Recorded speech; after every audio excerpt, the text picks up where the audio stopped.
Welcome to another episode of the International Trumpet Guild podcast. For more information or to become a member, please visit trumpetguild.org.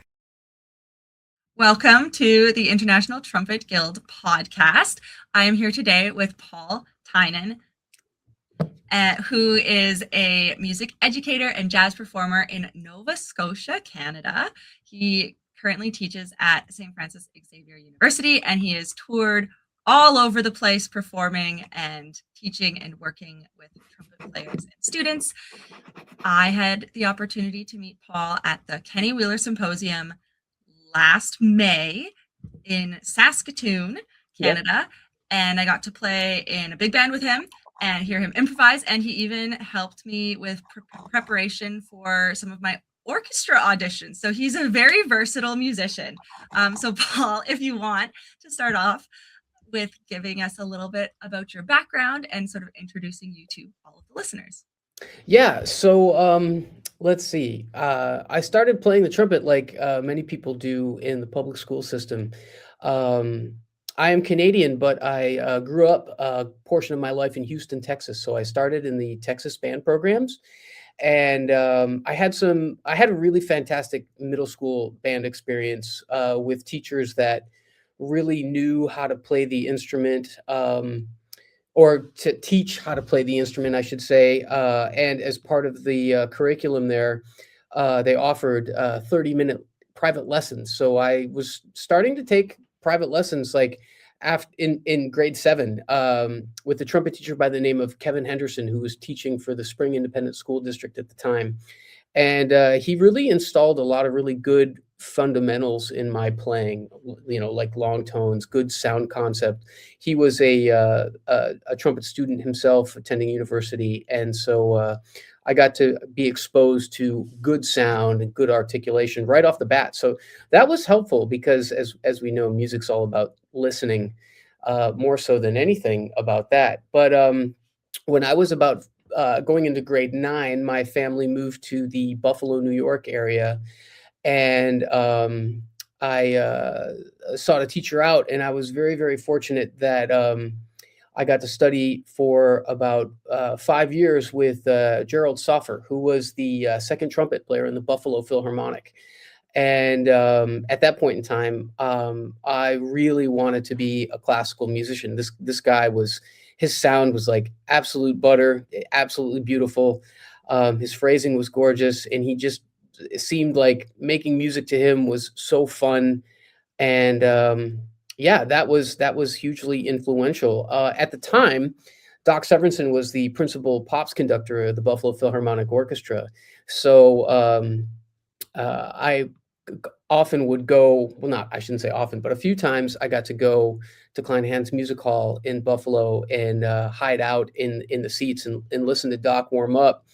And Jerry would tell me when he was going to do that or have an idea. So I would get myself there and go listen. And I got to go hear the BPO quite a bit when I was in high school, which was, again, really fantastic. And one time I even got to shadow the section in rehearsal, which was really cool, like especially as a kid. That's an amazing opportunity. Yeah, Dave Kuhn was playing principal trumpet, and Jerry was playing second trumpet.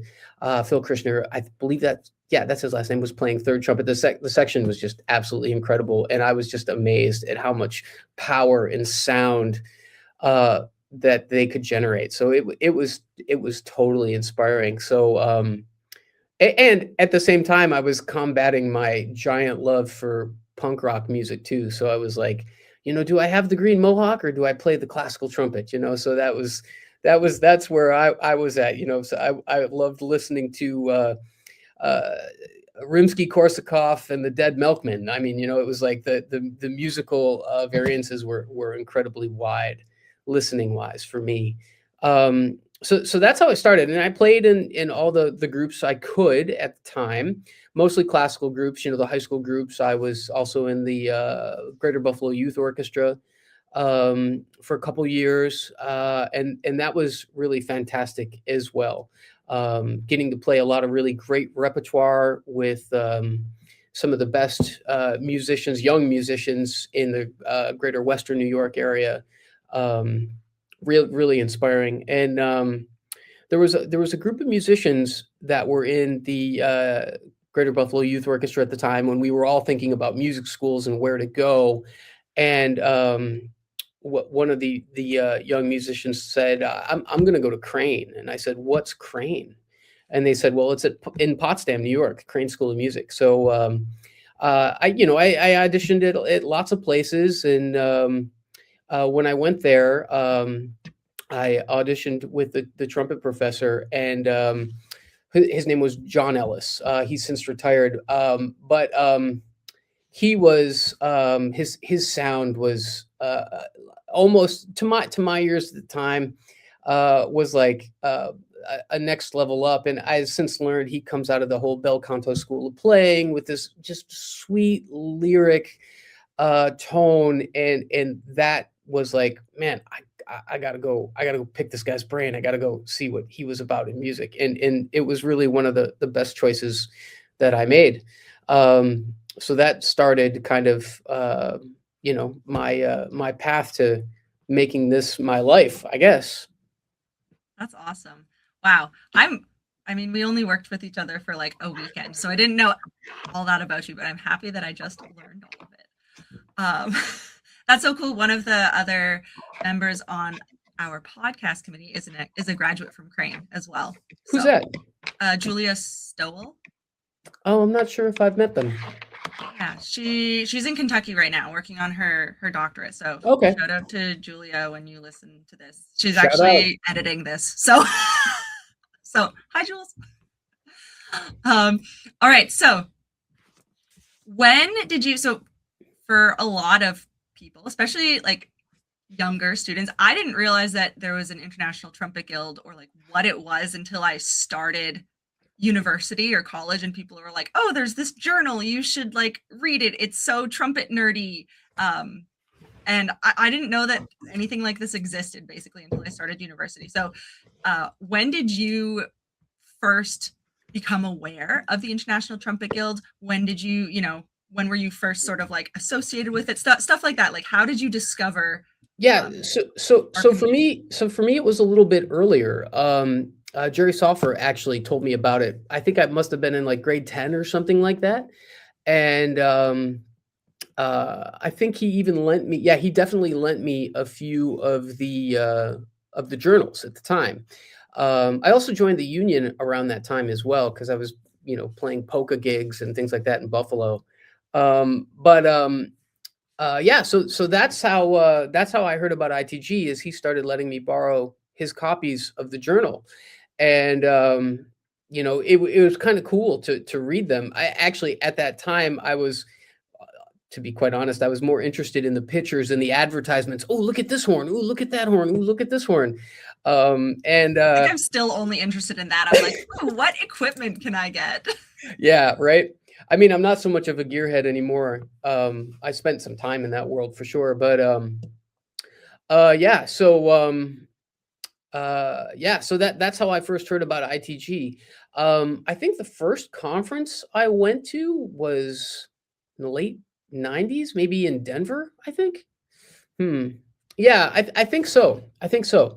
And I've been to many. I've been to maybe about 12 or 15 conferences over the years, and it's always quite awesome. Not only to hear incredible trumpet playing, but also to see old friends and look at the new horns and all that good stuff. So that's always really fun. Yeah. Meet new people, make friends from all over the world. Do you have a favorite ITG experience? Like, is there anything from, all of the conferences that you've been to that has really stuck with you? Yeah, I've got two. One's kind of hilarious, and one's relatively musical. Um, I had known about Mark Gould for a while. Even when I was in high school, I was aware of who he was, and a little bit about his story. But I hadn't heard anything about his group, Pink Baby Monster, until a little bit before ITG, and I'm like, this looks absolutely bizarre, and it was awesomely bizarre and weird and full of this like almost performance art fusion of all sorts of different styles and music, utilizing humor to get their message across, and incredibly well executed. So that would have been probably one of the best, performances that I enjoyed personally.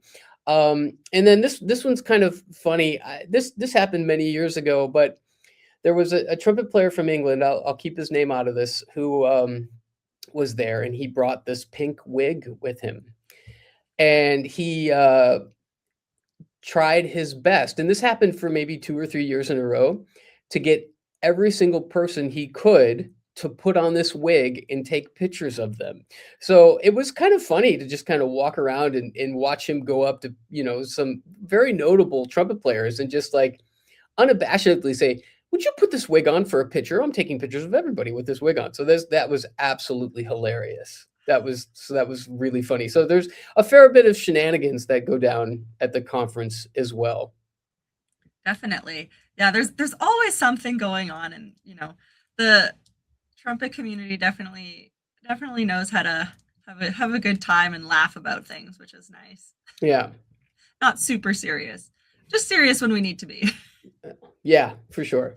So getting more into like the trumpet side of things,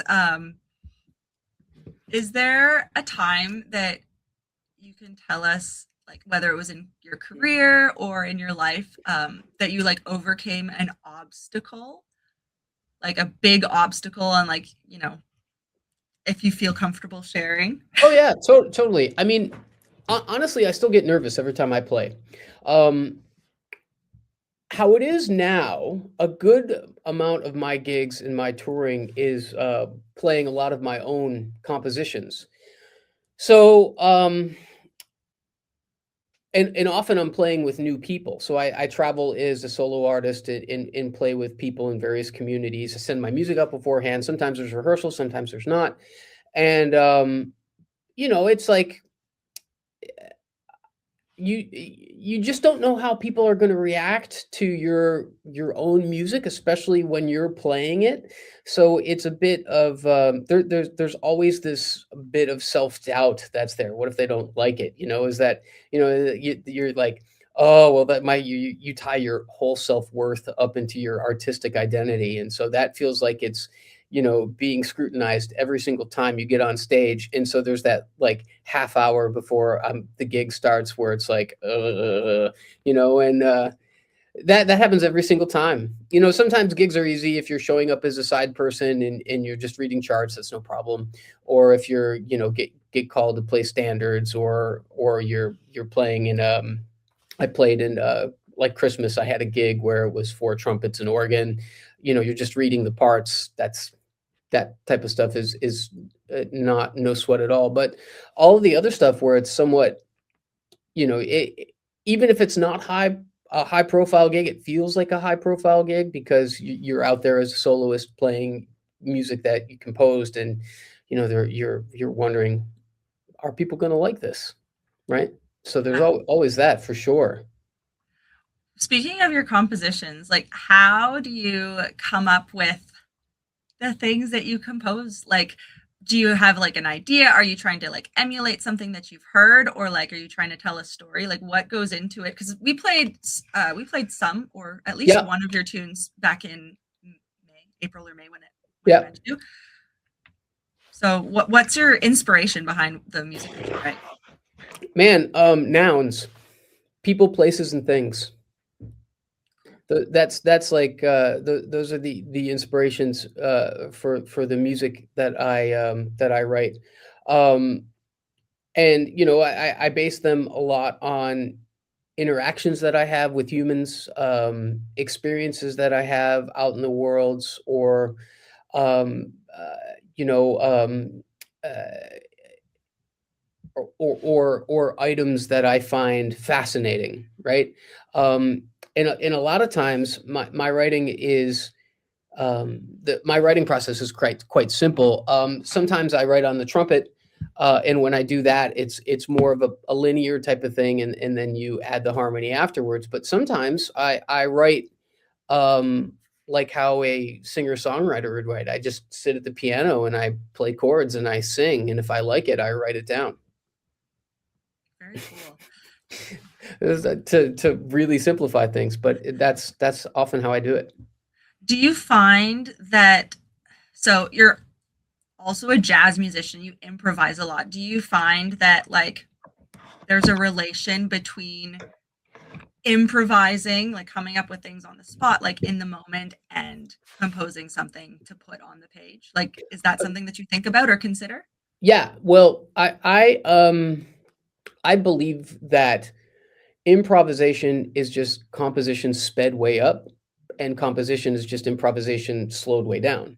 So in a lot of ways, they're very similar.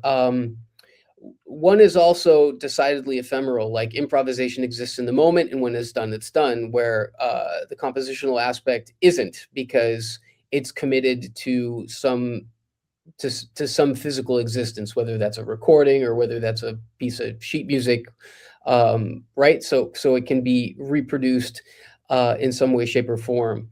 But the very basis between the genesis for all of that, for all the ideas, seem to be really quite similar for me anyway. I know there's other ways of doing it, and I know other people do it in different ways. Some people are very methodical. Some people are very uh, let's see, what's the word? Mathematic about it. Some people use compositional techniques, developing cell structures and things like that, where I don't necessarily do that as much. And when I hear music that's like that, I'm like, ooh, those are good ideas. Oh, it's like it's kind of ear bending because it's decidedly different on what I would turn out. So I find that type of thing really quite fascinating. Yeah, that's so cool. So composition, improvisation, and you mostly teach jazz, right, at the university? Yeah, I teach trumpet, and then I teach like jazz history, and right now I'm teaching a styles and analysis class, and I direct some ensembles like a chamber jazz ensemble, tentet. Um, and it can vary. I've taught a bunch of different classes here at the university. It just depends on what needs to be done. We're lucky that St. FX has the first jazz degree in all of Canada. So we have a pretty awesome faculty and jazz faculty. So, and it's just a jazz and contemporary music program. So it's not like connected to a music ed program, or it's not connected to a classical program. So like if you come here, you're studying like modern commercial music and jazz, right? So yeah, so it's nice to have faculty that can support you. Like here's a great example. So before the interview here, I have a gig coming up in Mongolia this summer, and I've been asked to write a big band composition on a Mongolian folk tune. And so I'm listening to this and I'm writing it down, and I'm hearing way more stuff than's there. So the piano professor, Jeff Johnson, is really great. Piano player is also a great film writer and composer. So he's across the hall doing some work, and I knock on his door and I'm like, hey man, can you just look at this real quick? And because I'm hearing too much. And he looked at it and he's like, oh yeah, man, this is what it is. I'm like, oh, good. Because I was just totally second guessing myself. So there's all those resources here as well. So that's really nice for me. And I try and utilize those, my colleagues and my students, as much as possible. That's awesome. Can you get into more of like your teaching philosophy? How do you approach teaching? Whether it comes to like producing a sound or helping them learn how to improvise, or even like helping them learn how to compose their own music. Yeah. Okay. So before I do that, I should acknowledge a few people that had a pretty significant impact on my teaching. John Ellis, who I mentioned before, a great trumpet teacher that was at Potsdam. Also, I was very fortunate that I got to study a bit with Gordon Matthey, who had retired by that time, but he was still living in Potsdam. And one of the things that is important to me is I was playing, well, little story here. I was playing a piece for him, and he said, "You're not hearing the harmony."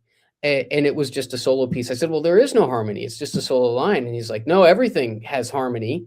The line implies the harmony. So that was like mind blowing to me. But also, the two ensemble leaders that I had when I was younger, Brett Zavacek, who was the jazz studies director at Crane in Potsdam, and then Neil Slater, who was the director of the 1 O'Clock Band when I was in it, instilled in me like a really high level of standard, which I think is also important. And then there was another trumpet teacher who I got to spend quite a bit of time with. I was actually his teaching fellow in graduate school, was Mike Steinell.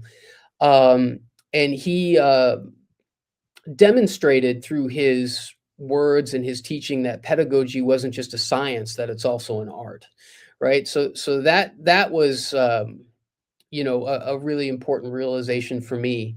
That said, when it comes to trumpet teaching, the first thing that I prioritize is fundamentals, period, because they're universal to anything you do. They're universal to sound, they're universal to articulation, they're universal to flexibility, dexterity. And I always tell my students that fundamentals are important. And if you set the base as wide as you can, then you can build a bigger and stronger building on top of it. So that's really important to me. Sound and articulation are also important to me. And those are kind of next step kind of things once we get some fundamental ideas happening and fundamental foundations happening. Technique is also important as well. And technique, I mean, not necessarily.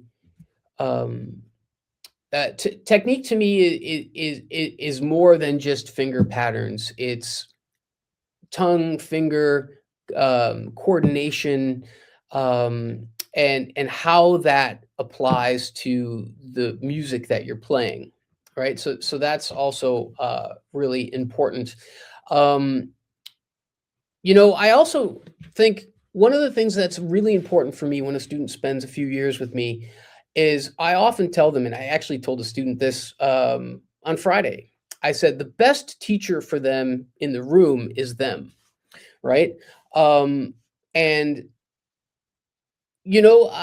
I'm, this whole debate of teaching versus learning, which is more important. I think learning is more important. So I like to try and make sure that my students leave with the skills to teach themselves when they're gone, when they leave.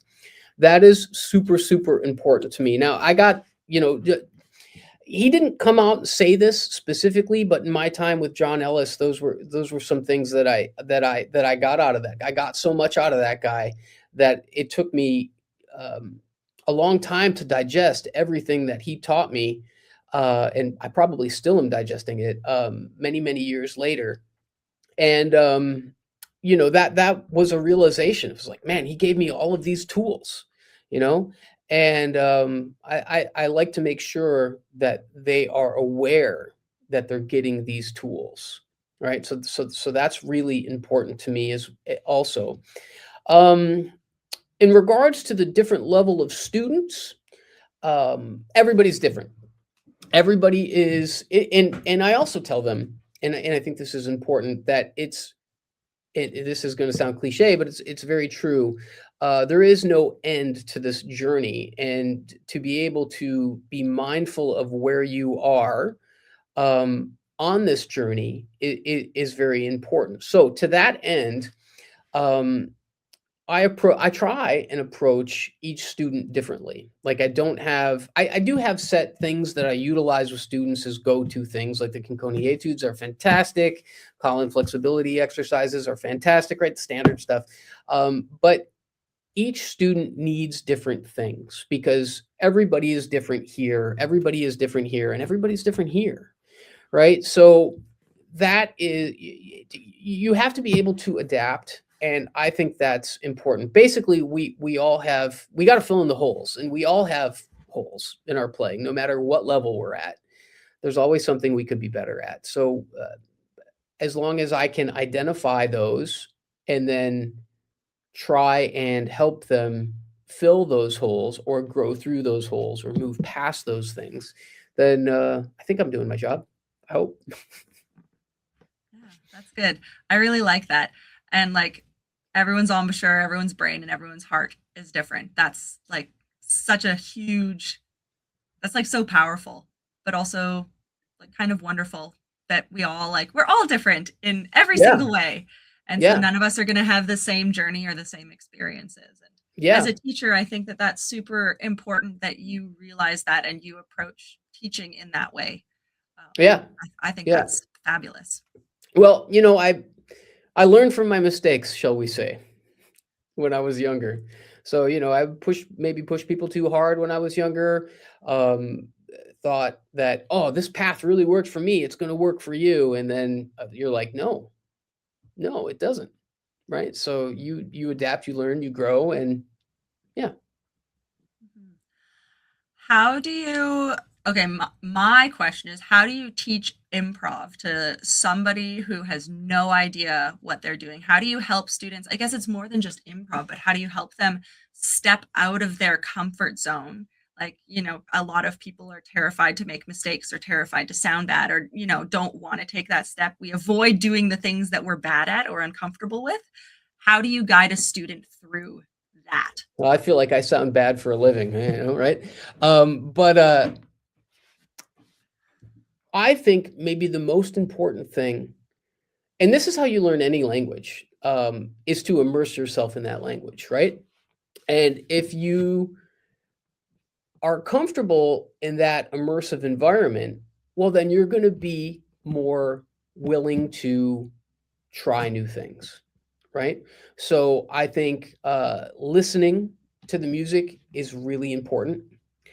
And this is all outside of lessons type of stuff, right? Listening to the music is really important. I think it's also incredibly important for them to quote unquote make the hang out with the other musicians, get together, listen, play music in spaces where it doesn't matter if sound not as good as you want to.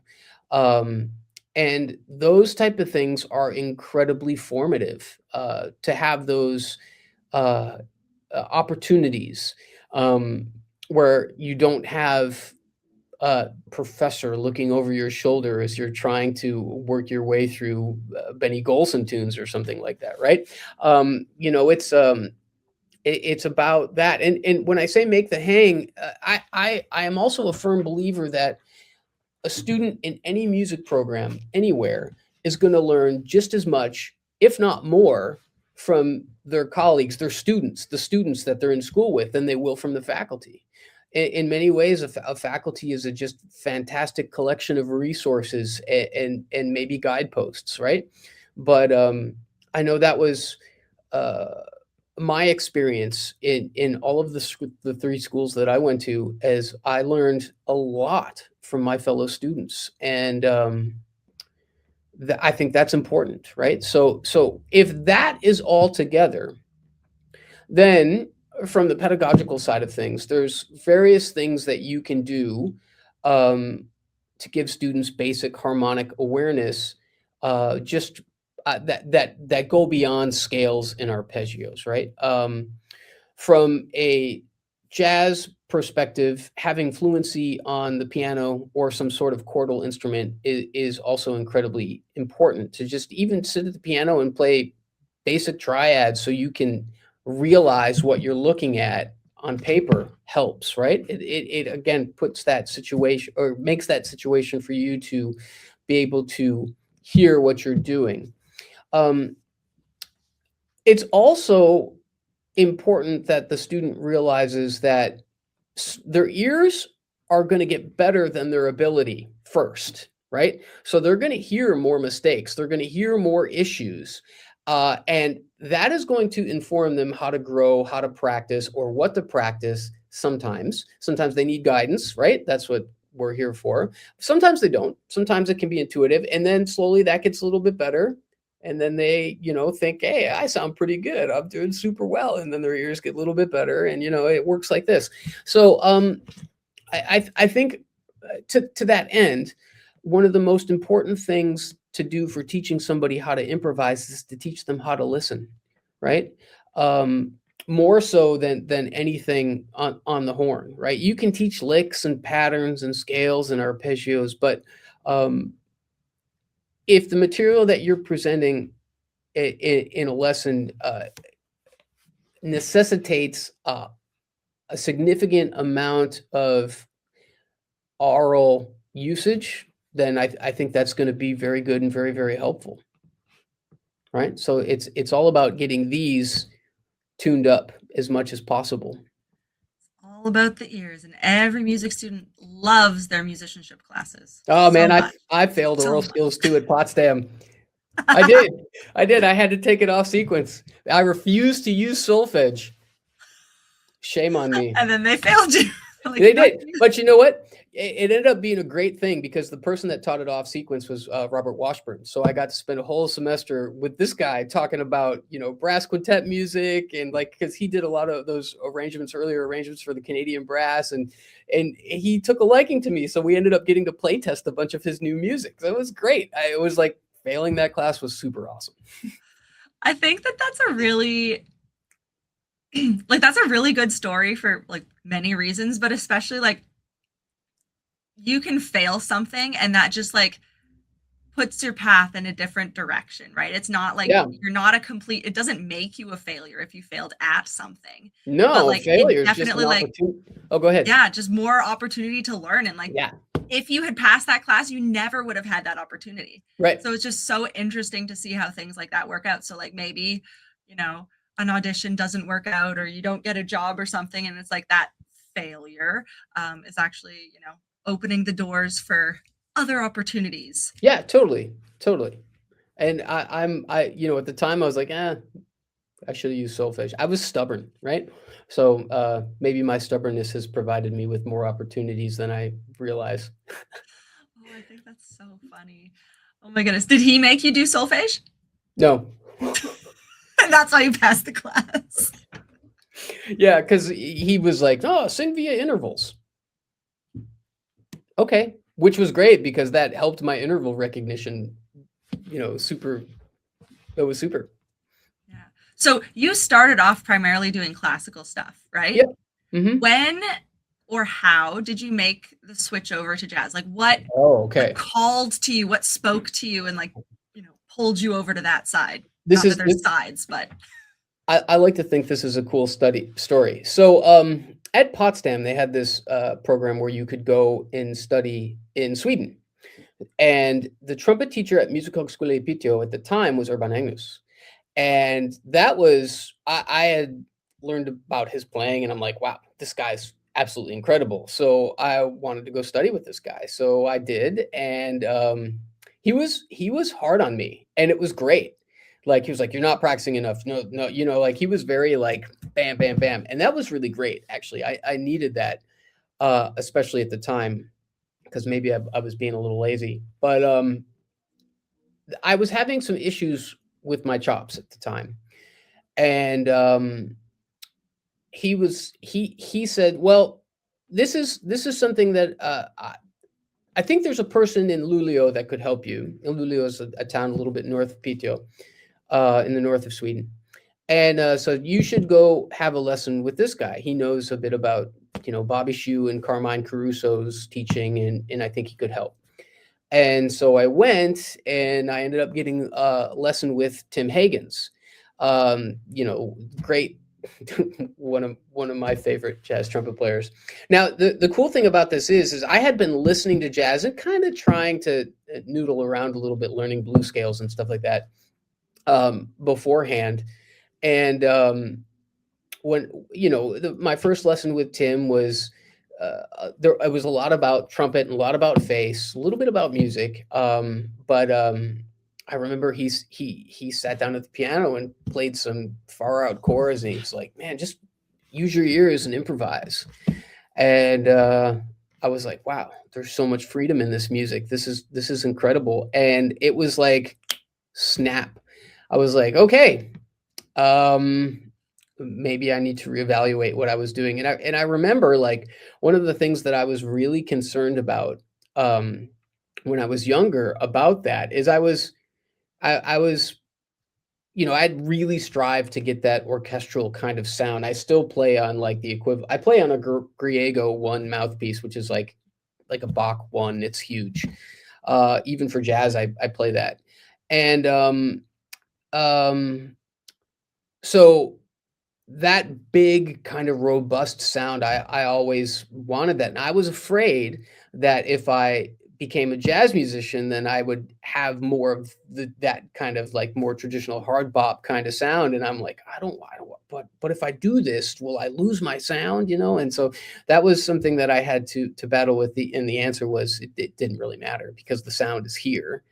Right. So Tim was great. So I had a few more lessons with him while I was living in Sweden, and then when I came back to finish my degrees at Potsdam, I had a year left, and I was like, okay, I'm gonna go to graduate school for jazz studies and totally immerse myself into the music. Some of my friends from the time, they say, yeah, man, when you moved to Sweden, you couldn't play, and then when you came back, you were like a completely different person, and a different musician, I should say, and in a way that was really true. It was incredibly transformative. I played in some pop band when I was there too, so playing in more commercial settings, and I hadn't had the opportunity to do that beforehand. So that was all like really fun, and music was really fun again. Not that it wasn't fun before, but it was like a new level of fun. That's awesome. Wow. Maybe I should go to Sweden and take Everybody some should go to lessons. Sweden. Everyone should go to Sweden. Sweden's fantastic. I was just there in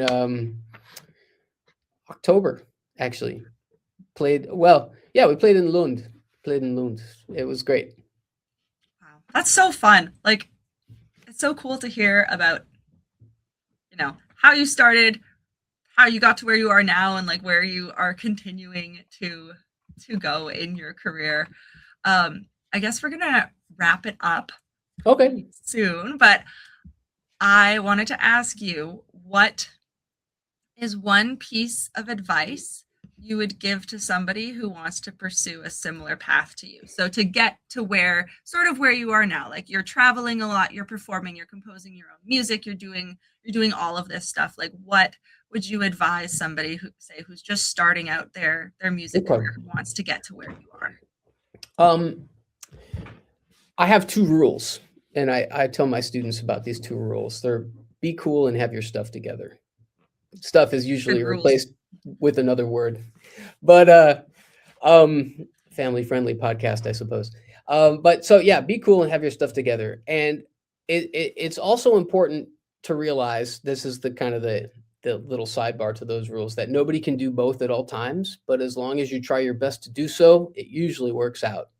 Right? So let's break that down a little bit. Be cool.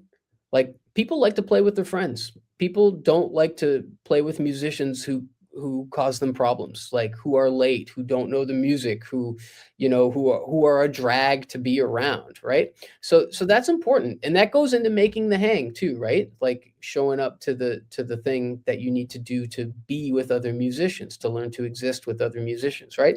So that's important. Some of my best musical experiences have been playing in bands with my friends. And so that's the be cool part. And then have your stuff together, that is as simple as show up on time with the music, with all your stuff, all your gear, right clothes, and you play the best you possibly can. So, and maybe you don't play as well as what you think they want you to play, but if you're a great hang and you play the music as good as you possibly can, there's a real high likelihood that someone's going to call you back, right? So that's those two rules: be cool and have your stuff together. That's it. I love that. I think we can all apply that in like every aspect of our life. If it was only that simple. I wish. Well, thank you so much for taking the time to meet with me today and tell us about your career as a trumpet player, your teaching philosophy, and sort of everything else in between. And we're very excited to have you on this podcast. And honored to be here. We'll definitely hang out soon, hopefully. I hope so. Thanks for listening to another episode of the International Trumpet Guild podcast. The mission of the International Trumpet Guild is to promote communications among trumpet players around the world and to improve the artistic level of performance, teaching, and literature associated with the trumpet. We hope you will consider becoming a member at trumpetguild.org. For more information about the International Trumpet Guild podcast or to make suggestions for a future episode, please contact podcast@trumpetguild.org.